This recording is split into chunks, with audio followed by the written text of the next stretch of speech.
পুরো 9 মাস ব্যবহারের পর রেডমি 40C এই ফোনটা কোনো পারফরমেন্স ড্রপ করছে কিনা সেটা আজকের ভিডিওতে আমি ফুললি ক্লিয়ার করব।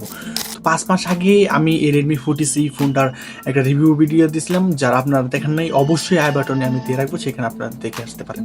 মাস ব্যবহারের পর এই ফোনটা কি কোনো লিক দিচ্ছে কিনা, কেমন পারফরমেন্স করতেছে, তো এই ফোনটা আপনারা কিনবেন কি কিনবেন না সেটাও আমরা আজকে ভিডিওতে ক্লিয়ার করবো। তো পুরো ভিডিও কন্টিনিউ করুন। আপনি যদি ফেসবুক থেকে এই ভিডিওটা দেখে থাকেন অবশ্যই ফলো করতে ভুলবেন না, এবং ইউটিউব থেকে দেখতে থাকলে অবশ্যই সাবস্ক্রাইব করতে ভুলবেন না। একটি কমেন্ট অবশ্যই করে যাবেন আপনি কোনো মতামত থাকলে।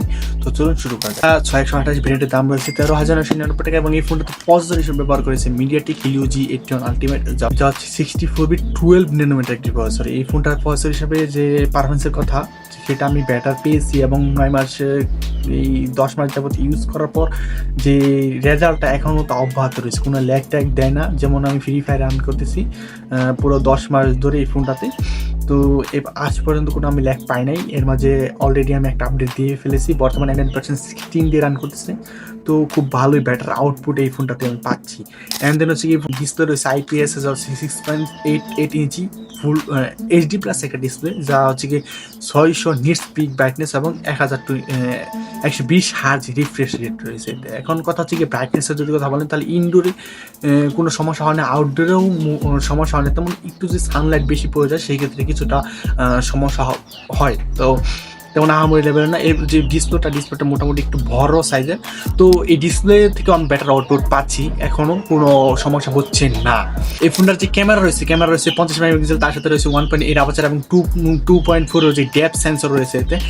এই ফোনটার যে ক্যামেরা কোয়ালিটি বলেন তা হচ্ছে কি বেটার, কেননা আমি এতদিন ধরে ফোনটা ব্যবহার করতেছি, তো সেই ক্ষেত্রে আমি অবশ্যই জানি যে এই ফোনটা কেমন। তো এটা যেহেতু আমার পার্সোনাল ইউজের জন্য একটা কিনা ফোন, তো ক্যামেরা কোয়ালিটি অত্যন্ত ভালো। তো এই যে সেলফি রয়েছে 13 মেগাপিক্সেল এবং ফুল HD প্লাসের একটা হচ্ছে গিয়ে ভিডিও রেকর্ডিং করতে পারবেন। এখন যে আপনি যে ভিডিওটা দেখতে পাচ্ছেন সেটা হচ্ছে কি এই রেডমি 40C ফোন দিয়ে রেকর্ড করা।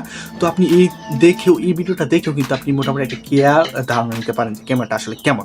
তো এই ফোনটা যে ব্যাটারির কথা বলেন তাহলে ব্যাটারি হিসেবে দিয়েছি 5160 mAh ব্যাটারি, 18 ওয়াট চার্জার। আসলে এখানে 18 ওয়াট চার্জার লেখা থাকলেও তো 33 চার্জার, আসলে 33 ওয়াট চার্জার দেয়।